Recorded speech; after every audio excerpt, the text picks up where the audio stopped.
Tuloy-tuloy ang mga programa ng pamahalaan para tugunan ang pangangailangan ng Pilipinong nakikipagsapalaran sa ibang bansa. Yan ang report ni Jayco Cruz. Sa pagpapatuloy ng serbisyo ng pamahalaan para sa mga overseas Filipino workers sa United Arab Emirates, Balik UAE, ang bagong bayani ng mundo, Serbisyo Caravan. Ito ang kinumpirma ni Department of Migrant Workers Secretary Hans Leo Kakdak kasunod ng matagumpay na pagsasagawa ng caravan noong 8 ng Enero sa Dubai at 13 hanggang 14 naman sa Abu Dhabi. Sabi pa ni Kakdak, layunin ng muling pagbabalik ang mapaglingkuran ng mga OFW na hindi nakadalo dahil sa kani-kanilang obligasyon at trabaho.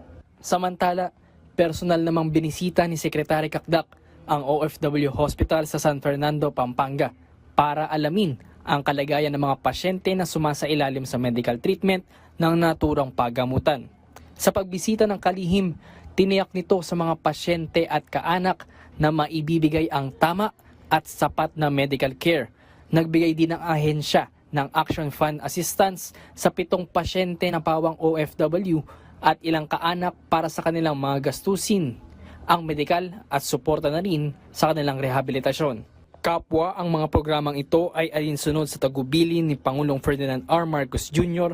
na maitiyak na walang Pilipinong maiiwan sa mga serbisyo ng gobyerno sa pamamagitan ng whole of government approach at one-stop shop, Serbisyo Caravan. Jayco Cruz para sa Pambansang TV sa Bagong Pilipinas.